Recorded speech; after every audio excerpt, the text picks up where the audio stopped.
No programa Radio Entrevista de hoje, nós conversamos com o pré-candidato a prefeito Walter Cavianha. Sempre lembrando que o Radio Entrevista tem os patrocínios de JM Store, Ásia Importadora, Daniel Furigo Arquitetura e Urbanismo e Verse Produtora. Quando se vê, já são 6 horas. Quando se vê, já é sexta-feira. Quando se vê, já terminou o ano. Quando se vê, passaram-se 50 anos. Agora é tarde demais para ser reprovado. Se me fosse dado um dia, uma oportunidade, eu nem olhava o relógio. Seguiria sempre em frente e iria jogando pelo caminho a casca dourada e inútil das horas. Dessa forma eu digo, não deixe de fazer algo que gosta devido à falta de tempo. A única falta que terá será desse tempo que infelizmente não voltará mais. Prefeito Walter Cavianha, o que mais te dá saudade do tempo que não volta mais? É não ter aproveitado mais o tempo. Não ter aproveitado mais o tempo. Mas como que aproveitava o tempo, prefeito? Se estava sempre ali envolvido com as questões públicas, como que o prefeito fazia essa gestão do tempo? A gestão do tempo, eu acho que é uma das mais difíceis que a gente tem, eu acho. A vida é um sopro, a vida é muito rápida. E nós não fomos preparados para ter essa administração do tempo da forma que nós deveríamos ter. Eu vejo assim. É claro que durante a minha infância você vivia dentro de um certo tempo, na minha juventude, de um certo outro tempo. Nas minhas gestões eu tinha um outro tipo de tempo, uma outra preocupação, né? E a gente foi sabendo conviver com isso de uma forma muito natural, muito espontânea. A vida sempre ela foi ensinando a gente a cada dia que passava, né? Hoje, chegando já num determinado tempo da minha vida, eu pude ver que eu poderia ter aproveitado um pouco mais o tempo, né? Mas um pouco mais o tempo com os meus filhos, um pouco mais o tempo com a minha família, né? Ter passeado mais, ter vivenciado mais. Mas eu acho que a minha missão foi uma missão na qual eu tinha a responsabilidade e a obrigação de trabalhar numa gestão pública. E foi isso que aconteceu ao longo da minha vida, né? Foi uma missão que desde os 13 anos, é incrível que pareça, eu saí de Mogi Guaçu para estudar em Campinas, com 13 anos de idade, quase 14 anos de idade, para fazer química industrial. Naquela época, as nossas famílias, o sonho delas era que os seus filhos trabalhassem na Champa, o papel e celulose, nas refinações de Milho Brasil. Era esse o sonho dos nossos pais. De muitos ainda é. De muitos ainda é. E aí foi o que aconteceu comigo. Terminei o curso de Química, depois fui fazer Engenharia e resolvi vir para Mogi Guaçu, né? Porque eu já namorava com a Maria Amélia naquela época. E aí nós resolvemos, então, tomar uma decisão de casamento, né? Formar uma família. Eu fui o primeiro engenheiro civil a fixar profissionalmente a engenharia aqui em Mogi Guaçu, em 1973, né? Faz bastante tempo. E com isso surgiu essas oportunidades, né? De eu entrar na gestão pública, né? E aí dela eu não saí, né? E fiquei preso com ela, e por isso que eu digo que é uma missão. E aí a minha missão eu acho que ainda não terminou. Eu ia fazer essa pergunta agora, prefeito, porque quando nós conversamos com alguns populares, alguns deles, a pergunta deles o Walter já foi prefeito 5 vezes, já não está bom? Já não fez tudo que tinha que fazer? O que está faltando ainda para o prefeito Walter Cavianha conseguir se aposentar da política? Ou não? Isso não é um horizonte para você, prefeito? Quando você tem essa missão de trabalho, você praticamente se apaixona pela gestão pública. A gestão pública é muito diferente das outras gestões, né? O foco principal, quando você trabalha a gestão pública, são as pessoas, né? É você trabalhar para as pessoas, você buscar projetos que gerem a qualidade de vida para as pessoas, né? E isso, ao longo da minha vida, eu aqui como administrador público de 77 a 82, logo em seguida eu fui convidado pelo governador Franco Montoro para ser diretor da CPFL. E lá eu fui trabalhar a gestão de uma CPFL, de uma gestão administrativa, mas não deixei de focar a gestão pública. Por quê? Porque era uma empresa pública, né? E ali nós desenvolvemos ações sociais de responsabilidade de uma empresa pública. Então, eu fiquei 4 anos e depois mais 2 anos como diretor de uma empresa do porte da CPFL, né, olhando as questões do seu crescimento, da importância que ela tinha no setor, mas também não deixar de olhar para as questões sociais da empresa, a responsabilidade social da empresa.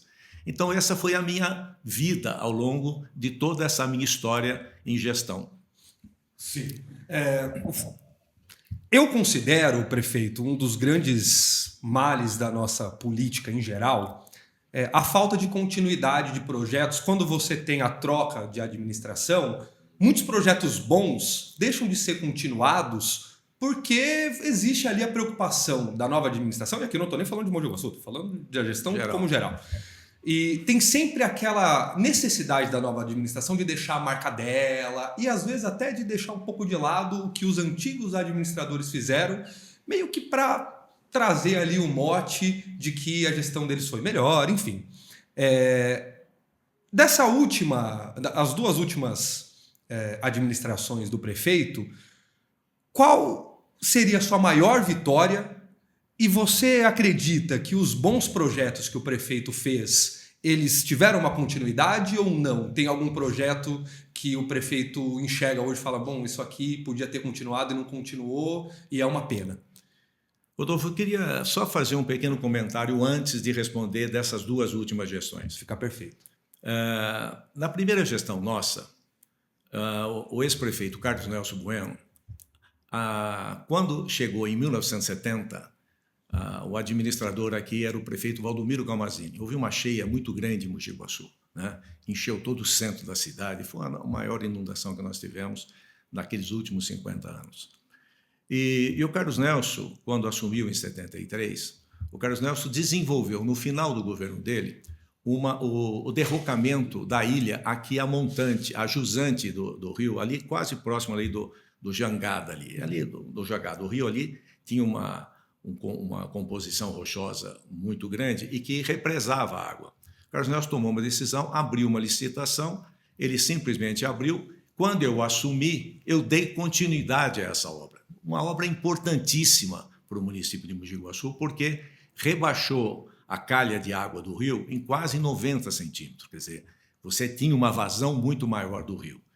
E depois disso, eu lutei para trazer uma barragem que eu consegui aqui a montante do rio, que é onde hoje é a nossa faculdade Franco Montoro e a Faculdade de Medicina.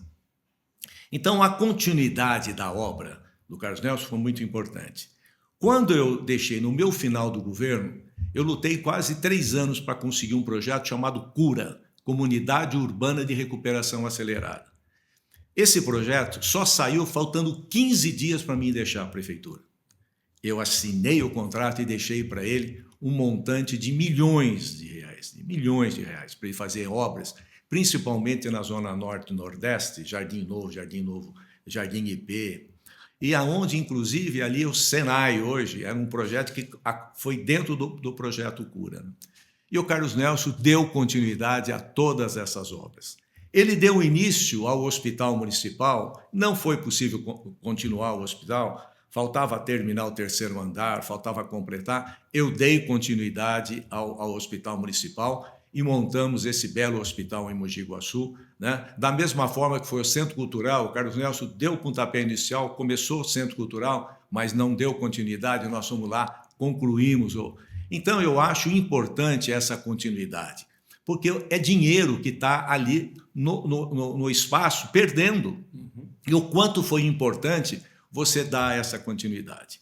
Nessa atual administração, nós fizemos muitas obras importantes de infraestrutura, né? Como tratamento de esgoto, tratamento de água de Martinho Prado, que foi importantíssimo o novo tratamento, a ampliação do nosso tratamento de água aqui no centro da cidade, que é o tratamento Nico Lanzi, a adutora da barragem até a produção da água. Foram obras importantíssimas para um segmento do setor de água e esgoto, que nós demos a Mogi Guaçu uma produção de água com qualidade e, ao mesmo tempo, não lançamos esgoto em quantidade que hoje já está 95% mais ou menos, que a gente trata o esgoto de Mogi Guaçu, o que dá uma qualidade na água do rio Mogi Guaçu. Quem ganha com isso são as cidades da nossa jusante, né? Então, obras no saneamento foram importantíssimas. Mas o Mogi Guaçu era uma cidade que carecia de grandes obras, obras importantes, né?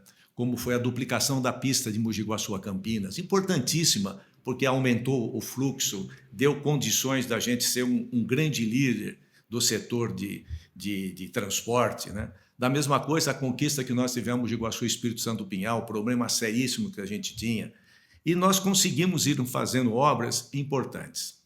Só que dentro da cidade, eu tinha um sonho, né? Que era o sonho de você fazer acontecer esse grande projeto que aconteceu na década de 70 em Curitiba, que foi do Jaime Lerner, que ele fez aquele sistema de transporte coletivo, que eram corredores de ônibus, né? Aquilo para mim me enchia. Eu, como engenheiro, eu fui 2 vezes conversar com o Jaime Lerner. Isso é importantíssimo. 2 vezes, ouvindo dele a intenção, o porquê daquilo, do custo daquilo, fazer um transporte sobre pneus, né, que era importante. E aí eu comecei a ver, bom, no momento que eu consegui tirar o leito da FEPASA do centro da cidade, que foi uma das maiores obras que nós conquistamos em Mogi Guaçu, sem dúvida nenhuma, que a gente desafogou o centro da cidade, né, porque a gente só tinha uma ponte ali atrás da igreja. Então nós conseguimos com isso e levando o desenvolvimento da cidade. E aí que está uma das razões que eu gosto sempre de falar como missão. Nessas 5 gestões que eu tive, eu consegui fazer com que a divisa de Mogi-mirim chegasse próximo à divisa de Estiva. Então nós temos esse grande corredor, né, de um fluxo de norte a sul, que a cidade foi preenchendo em todo o seu entorno. Quase conurbando, né? Conurbou praticamente. Né? Conurbou, Rodolfo. Hoje não tem mais espaço aqui na divisa com Mogi-mirim, como também já não tem mais espaço na divisa com a Estiva. Mogi Guaçu já tomou corpo do sentido norte-sul, né? Então, esse eixo norte-sul, esse eixo com corredor de ônibus, dando fluxo, aumentando a possibilidade de você crescer mais comércios ao longo desse eixo, né? O morador do IP Amarelo, por exemplo, que é o último bairro assim, concentrado, tem mais um bairro que foi aprovado agora recentemente, que faz a divisa. O morador de lá, numa emergência, ele vem em poucos segundos para o hospital municipal, poucos segundos para a Santa Casa ou para o São Francisco. A emergência é atendida. Mesmo a solicitação de um morador, enfim, aumenta essa velocidade, né? E dá mais segurança para o transporte, além da qualidade do transporte coletivo, que é muito importante para mim. Sim. Essa visão, que já está conurbada nesses últimos 50 anos, não vai ser diferente nos próximos 50 anos, entre a SP-340 até a estrada de Mogi Guaçu e Itapira, e que vai também ligar até Espírito Santo do Pinhal. Esse é o futuro eixo do desenvolvimento. Então você tem norte-sul e leste-oeste. Quem fez esse projeto? O ex-prefeito Valdomiro Calmazini, em 1970, por um arquiteto chamado Joaquim Guedes. Então, eu como técnico, vendo isso, o que eu fiz? Não só eu, como o Carlos Nelson, o próprio Hélio Miachon, quando vieram, que governaram mais a cidade, não mexeram em nada no plano diretor, porque ele foi perfeito. Um dos maiores urbanistas do Brasil que fez o plano diretor de Mogi Guaçu. Então foi mais fácil para nós trabalharmos essa visão macro, né, de você trabalhar o futuro da cidade. Então é importante essa continuidade. E agora eu trouxe a Faculdade de Medicina, né, para Mogi Guaçu. Com qual objetivo? Você viu o que aconteceu com Campinas. Campinas hoje é o maior centro de tecnologia do Brasil. Tudo em função de uma universidade. A importância que tem uma faculdade, uma universidade. A nossa fundação, que estava lá deteriorada, nós conseguimos dar levantar a nossa fundação e, com essa Faculdade de Medicina, criar essa esperança dessa nossa escola ser semelhante ao que aconteceu com Campinas, com a Unicamp. E por que não nós fazermos aqui na nossa faculdade uma parceria com a Unicamp para poder fazer com que essa micro-região nossa possa ter uma força também na região metropolitana de Campinas? Quer dizer, é todo um projeto de futuro. Mas que se você não vê isso agora, você não planeja, você não dá essa visão futura para a nossa cidade. Você não consegue fazer a base, não, né? Isso. Porque a base que foi feita lá atrás foi do plano diretor. Do plano diretor. Então, aquilo estava planejado para isso acontecer. Para chegar. Para chegar. Prefeito, eu escutei um outro podcast no qual o prefeito foi, e vocês comentam ali em algum momento sobre a verticalização da cidade. E isso, de fato, é um fenômeno que vem acontecendo, porque a gente vê prédio construindo o tempo inteiro, né? E ali, naquele momento, a ideia da verticalização foi celebrada ali. Enfim, Mogi Guaçu, ela está preparada para essa verticalização no sentido de, a partir do momento que você tem um conjunto de prédios com 400, 500 mil pessoas morando ali perto da Avenida Brasil, por exemplo, como que vai ficar a questão viária, a questão do próprio tratamento de água? Porque uma vez que a cidade ela se expandiu com esses novos bairros, inclusive, que o prefeito citou, o Jardim Novo, os IPs, eu lembro até de uma passagem do prefeito mesmo falando da São Carlos, que a cidade ia até a São Carlos ali, e dali para frente... Quando a primeira vez não tinha nada. Não tinha nada, né? E eu acredito que tenha tido uma preocupação com as questões viárias, as questões, enfim... Essa verticalização, principalmente aqui das regiões próximas ao centro, a gente pode até usar o exemplo da Avenida Brasil, que ali, aparentemente, ali no entorno dela vai ser só prédio, né? É temerário ou a cidade ela tem estrutura, pelo que o prefeito já conhece da cidade, para aguentar essa verticalização e pode mandar bala? Ou vai chegar uma hora que talvez, e aí até o prefeito como engenheiro vai ter que chegar e falar, gente, não, calma, aqui já a gente não pode mais. Por enquanto, nós não podemos mais aprovar, porque não vai ter esgoto para todo mundo, não vai ter água para todo mundo aqui, se tiver mais 1.000 pessoas morando nessa mesma avenida.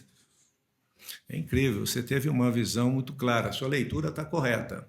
É preocupante, é preocupante.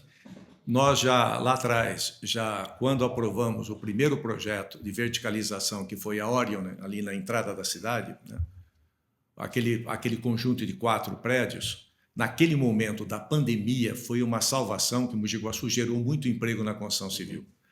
Depois eu aprovei aquele prédio da BRZ. Aquilo me assustou pela velocidade com que a BRZ construiu. O que está mais me preocupando é o crescimento muito rápido, e não ter o acompanhamento necessário, principalmente de reservatório de água.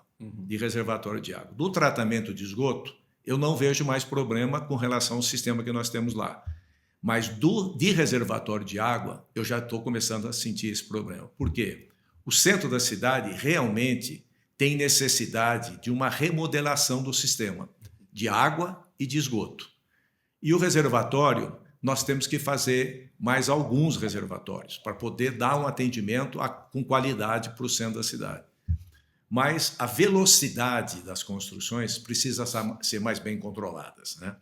E os estacionamentos no centro da cidade é preciso ter um controle mais rigoroso. A Zona Azul acabou não existindo mais. A Zona Azul é fundamental, ela atrapalha o comércio da cidade. A Zona Azul é importantíssima porque ela direciona e dá segurança para o comércio da cidade. Porque hoje o comércio não tem mais estacionamento para ele. É verdade. Não é? Então isso é muito ruim. Foi por isso que nós conseguimos implantar o sistema de parquímetro aqui há muitos anos atrás, e num momento que a cidade até não compreendeu, viu? Houve um momento que não compreendeu. Eu mesmo, na época, não compreendia, prefeito. E foi fundamental para que a Mogi Guaçu pudesse crescer, né, com a sua zona comercial. E depois vieram os 2 shoppings, né? E Mogi Guaçu foi dividido entre a área de estacionamento do shopping e a área do estacionamento do comércio de rua, né? O que lá atrás, Rodolfo, eu tentei montar um projeto na Chico de Paula, né? Um projeto que, inclusive, o arquiteto Rui Otaki veio a Mogi Guaçu, porque ele fez uma revisão do plano diretor para mim, né? E nós discutimos o projeto da Chico de Paula. O sonho nosso era cobrir a Chico de Paula. Cobrir a Chico de Paula? Cobrir a Chico de Paula, desde aqui da Praça Padre Armani até a Praça Antônio Giovanni Lanz lá em cima. Ambicioso. E esse projeto era um shopping de rua. E aí nós precisávamos apenas fazer 3 ou 4 estacionamentos em lotes já existentes. Você conseguiria, com isso, atender ao comércio da cidade e sem atrapalhar o trânsito da rua e tal. Infelizmente, eu não consegui convencer todos os comerciantes. Convenci, eu acho que uns 40%, mas não foi possível. Mas é um projeto que... E não era difícil, porque cada comerciante tinha uma testada de 10 a 15 metros quadrados, metro linear. Ele ia cobrir só a área dele. Sim. Ia ter um custo e a prefeitura ia assumir a responsabilidade dela da rua. Então era uma parceria muito boa, mas não consegui, infelizmente. Mas projetos semelhantes já existem no mundo todo. Sim. Já tem muitos projetos. Mas ficaria maravilhoso no Mogi Guaçu. Eu estou imaginando agora, tipo de pau coberta. Coberto. Prefeito, nas suas 2 últimas administrações, a gente percebeu bastante uma aproximação muito grande entre o prefeito e o atual governador na época, o Geraldo Alckmin. O Geraldo hoje é vice-presidente com o presidente Lula hoje, né? A questão, 2 perguntas, na verdade. Essa ligação que vocês tinham continua? É um amigo ainda? Ou se foi um amigo, não sei. E te preocupa essa proximidade com o governador em relação ao bolsonarismo aqui em Mogi Guaçu? Porque Bolsonaro teve mais de 60% dos votos, então é algo que a gente tem que pensar. Com certeza. Quando vai pensar numa eleição, enfim. Te preocupa ser ligado ao Geraldo Alckmin nesse momento? E acho que para além disso, como fica caso o prefeito seja mesmo candidato e vença a eleição? Você acha que ter o Geraldo lá como vice dentro do governo federal é um trunfo? Ou seria mais válido tentar uma aproximação, por exemplo, com o governador Tarcísio, que eu não sei se o prefeito tem, também poderia responder. Se o prefeito conhece o governador, se já tem algum tipo de ligação. Porque a gente sabe que esse tipo de jogo político é importantíssimo, porque é o que traz verba para a cidade. Importantíssimo. Né? Então, Rodolfo, olha, eu fui eleito a primeira vez pelo MDB. Na época, eu acho que você nem tinha nascido ainda. Era mas não foi essa história. Movimento Democrático Brasileiro, né? Contra o grupo que era da Arena, Aliança Renovadora Nacional. Eleito pelo MDB, o governo federal, militares, o governo estadual ligado aos militares, porque era governo de indicação, e eu fui à luta. Eu fui buscar os interesses do meu município, independente de qualquer coisa. Eu não saía do palácio, eu estava nas secretarias, eu estava nos ministérios em São Paulo, eu ia buscar aquilo que a minha cidade precisava, e levando projetos, levando a fala de Mogi Guaçu, da nossa Câmara de Vereadores. Né? Politicamente, a gente estava presente em todos os espaços do governo do Estado e do governo federal. Para você ter uma ideia, eu cheguei a embargar uma obra da FEPASA, que é esse pontilhão. Eu embarguei aquela obra. O Dr. Dionísio Barbosa de Mogi Guaçu concedeu o embargo. Parou a obra, uma das maiores obras da FEPASA na época. Né? E eu era do MDB. Aí veio, eu estava inaugurando o tiro de guerra, o general Alvarenga Navarro, que era o 3º homem do Comando Nacional, veio inaugurar o tiro de guerra de Mogi Guaçu. E eu relatei a situação dele para Mogi Guaçu. Eu consegui dialogar com ele, nos ajudando, o general nos ajudando, consegui aquela obra da Avenida Emília Marque Martini e outras obras com o governador Paulo Egídio Martins, que fez obras maravilhosas para Mogi Guaçu, inclusive a duplicação da pista Mogi Guaçu-Campinas. Né? Então, essa relação de prefeito com o governo do Estado e o governo da União, ela é automática. Agora, se você for apenas politicamente, com ideologia para buscar isso, nada disso vai acontecer. Mas quando você vai buscar resultados para o seu município e com bons projetos, você consegue convencer. Então, a relação entre o governo municipal e o governo estadual, ela é fundamental quando você leva interesses do seu município com projetos. Em primeiro lugar, eu vejo assim. Sim. Com relação ao Geraldo, eu aqui, quando eu participei de algumas reuniões em Mogi Guaçu, ali com a Irene, num espaço que ela tem democrático ali de participação para discussão de Mogi Guaçu e tal, Havia 2 grupos participando daquele encontro. Era um grupo do PL e um grupo do PT. Eu participei da primeira reunião, estavam todos ali conversando sobre o que poderiam fazer e tal. E eu fui colocando os meus pontos de vista para eles, né, do grupo. E eu falei, olha, pessoal, nós não temos que discutir ideologia. Nós temos que discutir uma única bandeira, que é a bandeira do nosso município. Nós temos que pensar em Mogi Guaçu agora. É muito mais importante do que qualquer outra coisa. Se nós trouxermos a ideologia política para dentro de uma eleição municipal, deixa de ser uma disputa de troca de ideias sobre o futuro de Mogi Guaçu. Aí passa a ser uma ideologia nacional, aquilo que não nos interessa no momento. Quando, de repente, a Irene nos convidou para participar de uma filiação dentro do... O PL também foi atrás de mim para que eu participasse. Mas antes do PL vir, o Geraldo Alckmin ligou para mim. Falou, Walter, eu fui secretário dele 2 vezes, Rodolfo. Sim. Eu fui secretário do Trabalho e secretário adjunto do Esporte. Ele me ligou e falou assim, Walter, vamos vir junto no PSB. Vamos trabalhar juntos com o PSB. E eu gostaria muito que você se filiasse conosco. E eu assumi o compromisso com ele. Por quê? Gratidão. O que eu sou grato a esse cara. O que esse homem fez para Mogi Guaçu. Quando eu precisei do gás da Bolívia, que a indústria cerâmica nossa estava aqui numa situação difícil, foi ele, como vice-governador do Mário Covas, que fez com que o gás da Bolívia viesse para cá. A Refinações de Milho Brasil instalou o sistema Champ, as indústrias que fizeram na época. Foi um espetáculo, né? Então, quando ele virou governador, obras de escola que ele fez para nós, ele veio aqui, colocou todo o recurso para aquele distrito industrial que está em frente a Mali, né? Inauguramos ali o Gong junto, veio visitar Mali e inauguramos uma avenida chamada Ernest Mali e trouxe obras de infraestrutura de pavimentação junto com um deputado que era muito amigo dele, muito amigo meu, que era o deputado Campos Machado. Então, eu com o Geraldo, continuamos amigos, a gente não se vê, se fala por telefone. A agenda também deve ser uma coisa absurda, uma loucura, né? Uma loucura. Eu fui até a Campinas para tentar falar com ele, no fim não pôde vir, porque o presidente saiu por uma reunião fora, ele teve que assumir, com a agenda dele não é mais a agenda do Geraldo, passa a ser a agenda do presidente, né? E, consequentemente, não tivemos a oportunidade de tê-lo por uma conversa mais assim, política, vamos dizer assim. Mas eu não tenho a menor dúvida que se eu vier a ser eleito, perdão, em primeiro lugar, primeiro a convenção.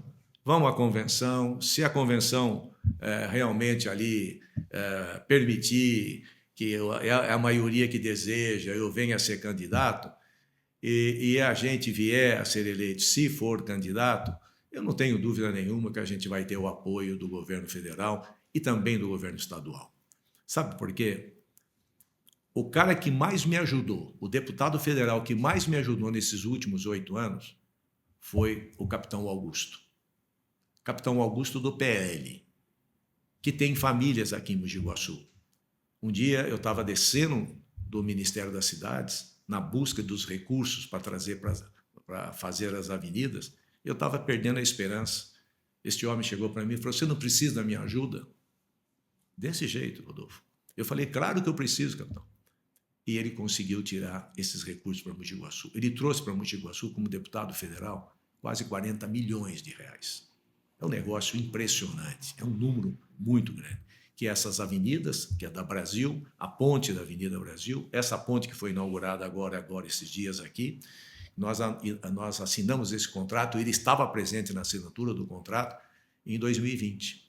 Então, você vê que, para mim, estar ao lado de outros partidos não me incomoda absolutamente nada, desde que todo mundo esteja compromissado com o futuro da minha cidade, com o futuro da nossa cidade. Eu apoiei, na última eleição, um vice-prefeito que era do PL, que era o Daniel Rossi. Então, não era porque eu estava num outro partido, que eu sempre tive no PTB, que eu vou deixar de fazer composição política, desde que todo mundo tenha um foco na cidade de Mogi Guaçu. Então, eu não vejo problema de conversar com o governador Tarcísio e muito menos problema de conversar com o Geraldo e ligado ao governo Lula. A última obra que eu consegui do programa Minha Casa Minha Vida foi do governo Dilma, que foi o IP Amarelo.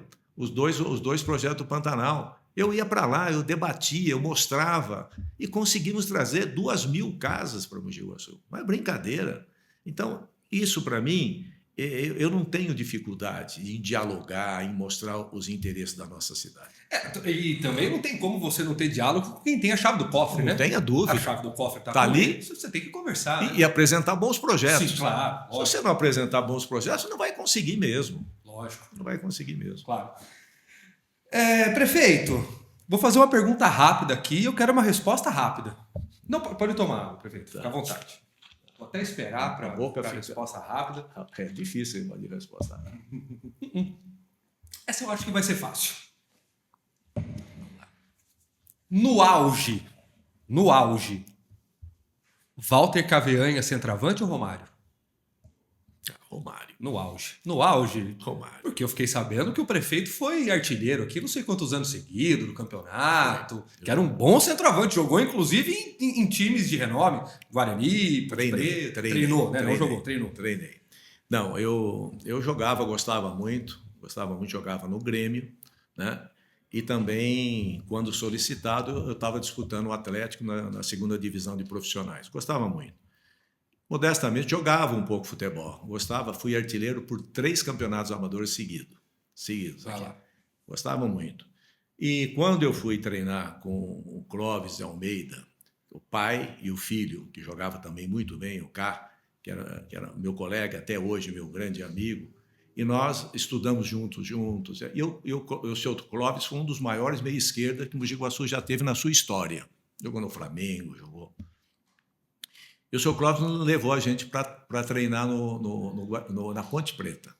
O técnico era o Lilo. E foi daqui 5 ou 6 jogadores. O Netinho, eu, o Cal, o Gel, o Samuel, né? E fomos lá e o Lilo colocou nós, com mais um grupo que precisava para completar os 11, e o titular juvenil da Ponte. Nós ganhamos de 5-1. É incrível aquilo. Ele pediu para que todos nós votássemos. E naquele período, nós fomos... passei na faculdade de engenharia em Bauru, eu e o Cá, e fomos para estudar e largamos mão do futebol. Mas não chegava a jogar de jeito nenhum. Eu gostava muito, jogava bastante, mas esses jogadores desse nível, é que nem você vê um Neymar. Eles estão em outro nível, né? Extraterrestre. Outro nível. Igual a gente estava comentando as Olimpíadas aqui, a Simone Biles, a Rebeca Andrade, você vê que parece que é um ser humano diferente, né? Não é... O alto rendimento, Rodolfo, é uma coisa muito importante e uma das coisas que eu tentei trazer para Mogi Guaçu e não consegui, né, no último governo que era o ministro Aldo Rebelo, ministro do Esporte, eu tentei trazer um ginásio de alto rendimento aqui. Só para aproveitar o gancho, prefeito, essa é uma pergunta que alguns populares fizeram também. Que ia ter disseram até um centro olímpico. Não sei se tratava de um centro olímpico, mas era assim, que teria um centro olímpico. Então, o que aconteceu que não foi? Então, o Aldo Rebelo, ele nos garantiu lá em Brasília e que sairia. Nós fomos com todo o projeto pronto, aprovado, eles aprovaram tudo. Inclusive, o atual prefeito foi comigo lá. Ele era o meu secretário de esporte na época. E nós estivemos juntos lá no Ministério. E foi realmente uma expectativa muito grande. Mas a hora que nós chegamos, eu senti o Aldo Rebelo com um posicionamento um pouco na defensiva, mas por causa que ele dizia que estava sem o recurso necessário para aquele momento. Eu saí daquela reunião onde estavam todos os prefeitos do Brasil inteiro ali, né? E fui até a sala dele, porque eu tinha uma amizade muito grande com os assessores do Aldo. E aí, vai ou não vai sair? Eu senti um pessimismo muito grande. Saí de lá meio desanimado, viu? E não saiu. Mas era um projeto que nós projetamos lá para o IP, ali ao lado da onde tem a escola Roberto Antoniali. Sim. Ali ao lado nós fizemos todo um projeto de alto rendimento.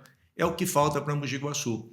Nós temos aí 3 ginásios cobertos, né? Nós temos o Ari Marchiori, lá o Cerep, o Ceresc, onde nós fizemos o ginásio coberto Ceresp, e tem o Camacho. E tem o que leva o nome do Carlos Nelson, que é o Furno. Né? E esses 4 ginásios que possibilitou trazer os jogos regionais para cá. Né? Mas você tem uma equipe nossa aqui que chega até um determinado limite de treinamento. A partir daí você não consegue, aí eles têm que sair daqui para ir treinar em outras cidades e tal. Então, é preciso realmente que Mogi Guaçu tenha um ginásio, uma estrutura, não só ginásio, uma estrutura de alto rendimento. Sim. E em relação, falando de esporte também, prefeito, também é uma carência dos populares a falta do Atlético Goiaçuano. E muitos perguntaram, muitos mesmo, assim, eu acho que das pessoas que a gente entrevistou, mais de 30 perguntaram, onde é o Atlético Goiaçuano? Pergunta o que pode fazer com o Atlético Goiaçuano? Será que o Atlético Goiaçuano não vai voltar? Existe. Eu sei que o prefeito não pode discutir projeto ainda, mas tem a ideia de fazer o Atlético Goiaçuano, fazer um trabalho com o Atlético Goiaçuano? Eu, como ex-jogador do Atlético, eu gostaria de ver o Atlético novamente representando a nossa cidade na região. É muito importante. Por quê? É o espelho para o jovem que está começando no amador. Sim. Ele começa no amador da cidade, né? Começa já como garoto na escola e tal, vai para o amador da cidade, disputa o campeonato amador e tem a possibilidade de vir jogar no Atlético. E a partir daqui, alcançar outros times fora de Mogi Guaçu.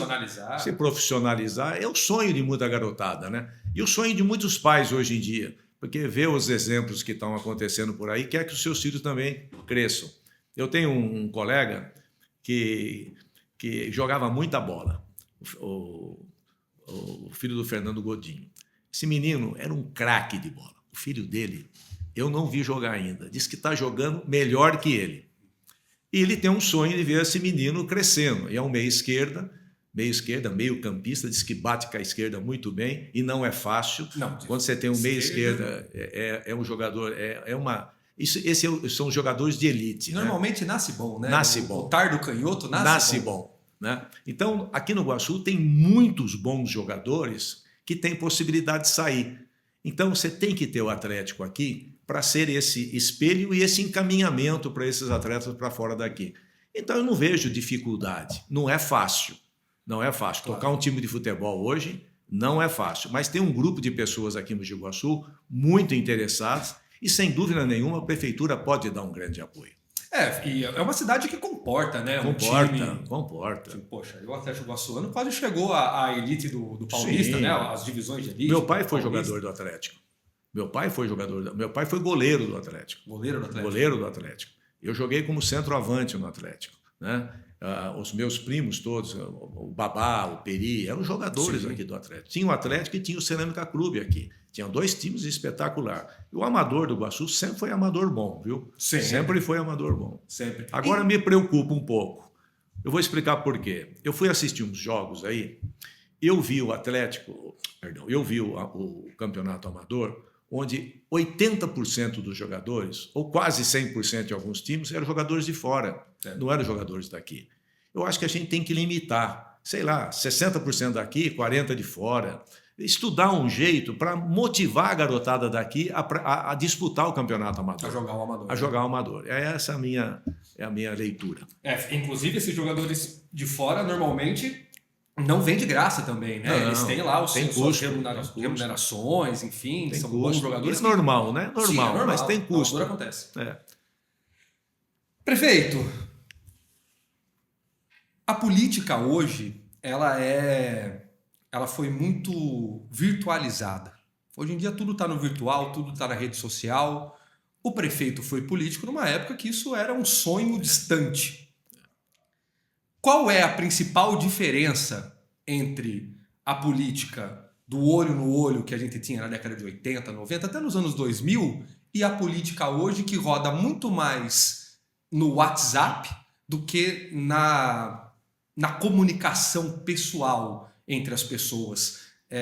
Como que o prefeito está se preparando em relação a isso? Porque acho que deva ser uma preparação, inclusive, de desenvolvimento, de como lidar com essas redes, de como lidar com o virtual.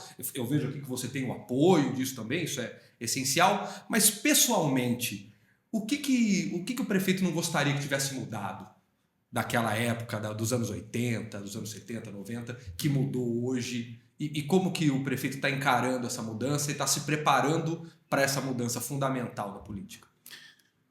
Olha, a política ela é dinâmica demais, né? Ela é dinâmica demais. O que não pode mudar é a responsabilidade para com as causas públicas, né? Quer dizer, às vezes você vende uma imagem e que no fundo você não tem condições nenhuma de fazer. Você promete algo que você sabe que você não vai ter condições de fazer. Então isso precisa tomar muito cuidado. É o que estão chamando de fake news, e faz isso, faz aquilo e tal. Então eu acho que a responsabilidade do homem público ela é muito importante. Outra coisa é o olho no olho é muito diferente. Quando eu fui prefeito a primeira vez, eu montei um programa chamado Gestão Participativa, onde eu ia discutir as questões do bairro lá com a população no bairro. Você sentia na pessoa, né, a vontade de querer resolver os problemas dele e as prioridades que eles tinham, né? Depois eu fui fazer um curso de gerente de cidades. A minha tese no programa de gerente de cidades foi condomínio de bairros, para discutir as questões setorizadas no município, né? Onde você tem problemas da Zona Sul que não são os mesmos da Zona Norte e vice-versa. Então, eu vejo que hoje as coisas estão muito assim rápidas. Ela está aqui hoje, amanhã parece que já não está mais. Ela é muito rápida. Então, isso não é bom, porque o processo de planejamento ele tem que maturar ao longo de um determinado tempo. Entendeu? Se você promete uma coisa e não cumpre, a turma já esqueceu aquilo. Sim. Então, a vida pública devia ser muito mais participativa, o povo participando mais. Mas, eu vou fazer uma obra, mas com que dinheiro? Como é que você vai fazer essa obra? Eu estou reduzindo o custo, mas aonde está essa redução? O povo não está vendo isso, ele não está se incomodando com isso. Então eu vejo o jovem de hoje, um jovem muito do momento, é muito do hoje, não é do amanhã. Isso é preocupante. Então eu acho que o jovem tem que centrar. Eu não sou da geração do TikTok, né?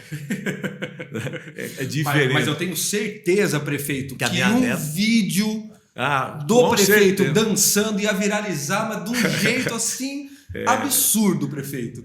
Desculpa a brincadeira. Mas eu também acho. Eu falei isso com a minha neta. Eu falei, Manuela, como é que você pode criar um espaço sem eu ter que ficar dançando? Né? Porque é complicado. Porque eu gostava muito de dança, né? Mas não essa. Era um sambão, era gostoso, era diferente. Agora é diferente. Eu sei que não é fácil para nós, né? E não é fácil para o jovem também. Sim. Porque para ele também, como ele é uma pessoa muito imediatista, né? Às vezes ele não consegue enxergar nesse longo espaço de tempo. Mas eu tenho visto, conversado com algumas pessoas da nossa cidade, eles falam dos pais dele. O meu pai fala que aconteceu assim, que a cidade era assim, hoje está assado. Eu estou participando aqui da banda. Por exemplo, eu tocava repique na Corporação Marcos Verdovello, né? Eu gostava demais do seu Geraldo Verdovello, um cara extraordinário, mas austero, né? Um cara firme. E aí nós conseguimos montar vários projetos de música. Montei a primeira banda de Mogi Guaçu. Então eu vejo que a música aqui em Mogi Guaçu cresceu muito. Ela cresceu bastante. O balé, o sapateado cresceu, né? O esporte cresceu. Então a gente deu oportunidade aos jovens de ter um centro cultural e vários centros esportivos com várias modalidades de escolinha para poder participar também e não ficar preso só ao celular, né? Preso ao computador, aonde eles ficam às vezes, né? Tendo algum problema no futuro que a gente não sabe, né? Porque está todo mundo falando que já está tendo problema de psicologia aí, os psicólogos estão muito preocupados, os psiquiatras muito preocupados. E a gente, como pai e como avô, também se preocupa e quer dar ao filho a oportunidade de praticar mais esporte, praticar mais cultura, envolver mais na sociedade do que ficar isolado no quarto e só conversando com o mundo inteiro e totalmente isolado ali naquele espaço, né? Então, eu acho que a gente tem que ir ensinando, participando. Agora, para a gente participar junto com eles, é só dentro de família mesmo. É muito difícil. É muito mais difícil. É muito difícil. Em relação à própria... Eu vou falar campanha aqui, mas não é a campanha em si que eu quero dizer. Pré-campanha. A pré-campanha, mas já supondo que o prefeito... E aí é uma suposição minha, que o prefeito vai ser ratificado mesmo lá se tudo correr bem, na convenção, enfim. Como está a preparação pessoal para o nível de ataque que talvez o prefeito venha a sofrer? Porque hoje a gente sabe que a política ela é muito pesada. E, aparentemente, nós temos hoje uma facilidade em deturpar informações e divulgar essas informações, infelizmente sem que aconteça nada, porque são muitas informações ao mesmo tempo. Isso acaba afetando o pessoal. E eu gosto sempre de dizer que quando eu vejo uma pessoa que participou da política, ou que estava em campanha, ou pré-campanha, que você consegue ver como ela era saudável e depois como ela foi sugada pela política, porque é um trabalho exaustivo e cansativo. Com as fake news e com esses ataques, muitas vezes injustos, isso piora. Então, como que o prefeito está se preparando pessoalmente para isso? Eu comecei a debater aí com um grupo nosso, né, onde eu tenho procurado mostrar que o que me interessa mostrar é a minha história. O que me interessa mostrar é o trabalho que nós fizemos ao longo desses últimos 40 anos. O que vai acontecer daqui para frente é uma proposta que a gente tem para o futuro, né? E você não consegue chegar no futuro se você não tiver uma amarração com a história. É quase que impossível isso. Ninguém consegue alinhar esse plano de desenvolvimento do Mogi Guaçu para os próximos 50 anos se eu não tiver com coerência do que aconteceu nos últimos 50 anos. Então, essa história é importante. Então, eu estou tentando mostrar para a população a nossa história, a história de trabalho, o que nós fizemos, e que nós não pretendemos mudar. O meu comportamento, que foi nesses últimos 40 anos, vai ser o mesmo até onde Deus permitir que eu viva. E se Ele quiser que eu sobreviva um tempo maior e eu puder ajudar a minha cidade, eu vou ajudar. As questões de políticas, de fake, de ataques, eu vou evitar ao máximo. Os candidatos que aí estão, todos eu conheço muito bem. Conheço muito bem o Rodrigo, conheço, não tão bem o Nora, mas conheço muito a família dele, extraordinários. Ele tem uma família maravilhosa que eu respeito muito, né? O pessoal do PT, eu tenho uma relação com o PT politicamente mais à distância, porque o PT nunca me apoiou na política, a gente sempre foi adversário, mas há um respeito muito grande no posicionamento do PT, porque eles têm um posicionamento social que não é diferente do meu, né? Quem montou o primeiro programa de saúde pública deste país foi aqui em nós, em Mogi Guaçu, em 1977. O primeiro postinho de saúde do Brasil foi feito aqui. Isso é importante. Não existia isso no Brasil. O SUS só aconteceu, Rodolfo, depois de 9 anos. E foi um grupo que veio para cá, do PCdoB, que apresentou, era um casal, que apresentou a proposta. Eu achei maravilhosa a proposta. O Guaçu tinha 7 médicos aqui só. E nós, só naquele programa, trouxemos quase 10 médicos. Fiz 6 postos de saúde. Desses todos que tem aqui, nós fizemos 21 postos. Então, a gente tem essa visão social muito enraizada na gente, né? Por querer o bem da cidade. Não é diferente com relação ao programa habitacional, que eu sou muito criticado, Rodolfo. Eu sou muito criticado. Então, eu não vou mudar o meu modo de pensar. Se eu puder, eu vou trazer outras tantas casas quanto necessárias aqui. Porque eu entendo que qualidade de vida se faz com saúde, com moradia, com trabalho, né? Se você não tiver isso, você não tem qualidade de vida. Então, as críticas que vierem contra mim, eu vou mostrar essa minha história. Outro dia me chamaram, você já passou do tempo, você não pode mais ser candidato. Eu falei, tudo bem. A minha cabeça está enxergando daqui a 50 anos, Mogi Guaçu. Eu quero ver quem que enxerga daqui a 50 anos como eu estou enxergando. Pode se enxergar igual, mais do que eu duvido. Pode enxergar igual a mim, mas mais do que eu, o que vai acontecer com o Mogi Guaçu nos próximos 50, eu tenho certeza que eu estou muito convicto que vai acontecer. Por quê? Eu já vivenciei esse tempo todo, né? Então, críticas vão existir como existiam na época do Carlos Nelson, na época do Hélio, na época do Paulinho, sempre existiram críticas, né?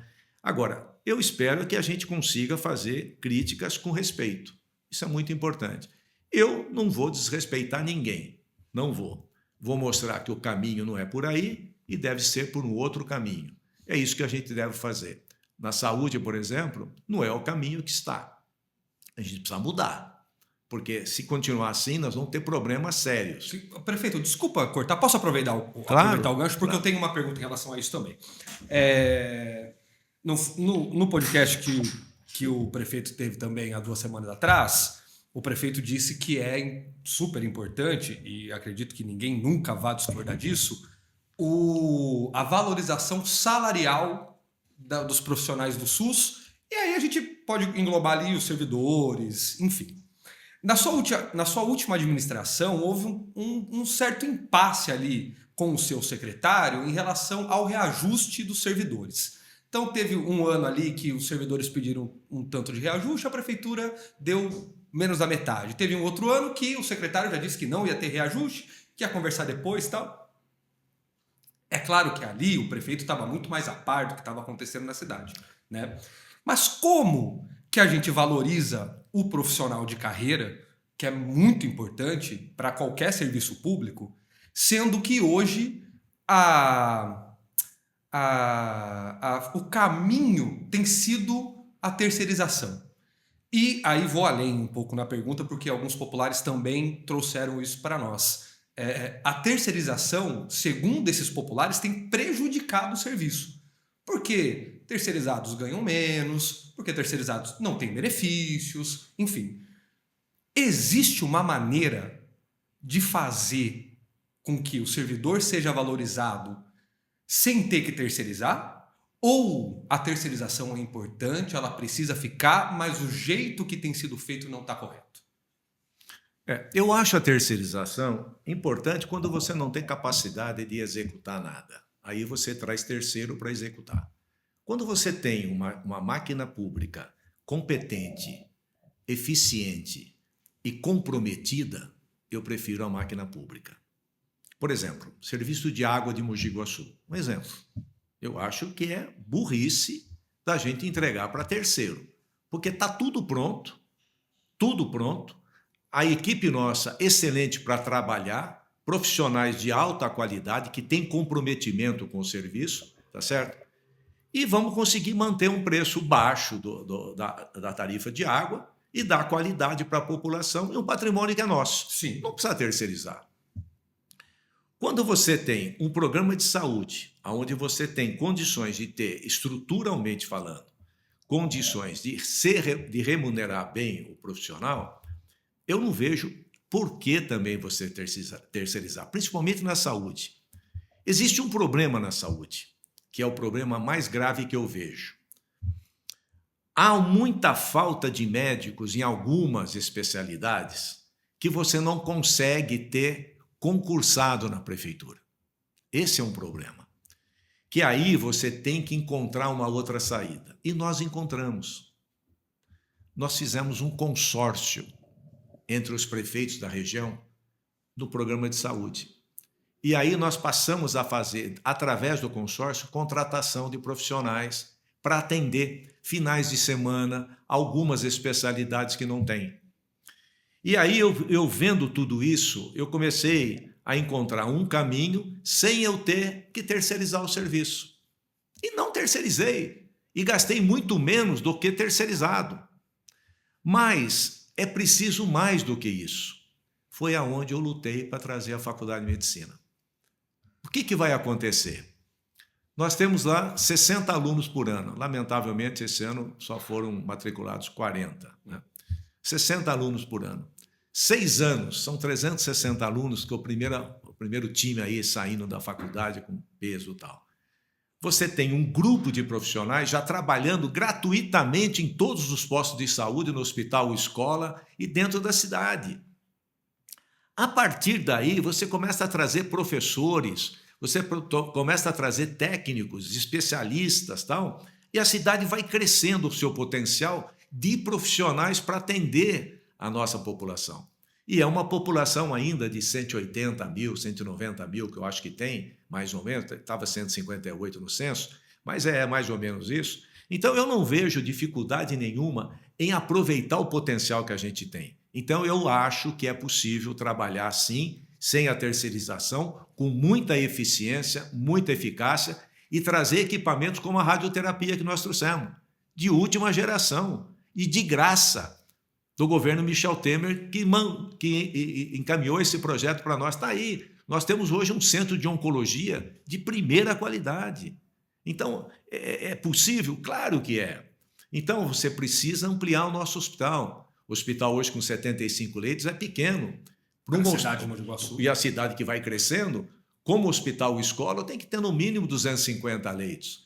Com os 250 da Santa Casa, aí você forma um SUS aqui de 500 leitos, com uma faculdade de medicina. Você imagina daqui a 5, 6, 10 anos, que potencial que a gente vai ter de qualidade. Para que terceirizar? Vai ser excelente. Prefeito, queria agradecer desde já. Foi uma conversa muito boa, Obrigado. muito esclarecedora. E eu queria saber se o prefeito tem alguma coisa que ele queira falar, uma consideração final, algo do tipo, para deixar uma mensagem para a população ou, enfim, para a família, para quem o prefeito quiser. Bem, eu queria, em primeiro lugar, agradecer, Rodolfo, essa oportunidade que você me dá de estar aqui com você. Parabenizá-lo por isso, porque eu sei que não é fácil, né? Toda proposta que a gente tem, eu que já vivenciei a comunicação também, eu já tive participação com a comunicação, eu sei que não é fácil você ter uma estrutura de comunicação. Eu fico feliz em ver os jovens aí buscando essas alternativas, né, de poder se comunicar com a população. E vejo, Rodolfo, que nós estamos vivendo no Brasil, aqui em Mogi Guaçu, em todo o país, né, aquilo que a gente preza de mais justo, de mais importante para nós, cidadãos, que é a liberdade, né? E a gente só consegue ter, num processo eleitoral, liberdade se a gente viver na democracia. Então, nós vamos viver agora, né, nesses próximos dias, um movimento maior ainda, né, democrático com essas eleições. E democracia se faz com transparência, se faz com abertura, que a população tenha que ter conhecimento. E, às vezes, a população ela só toma conhecimento nas vésperas da eleição. Depois ela esquece do que acontece, ela não acompanha. Então ela fica muito na dependência de uma Câmara de Vereadores, ou da imprensa, ou daqueles que estão envolvidos no segmento.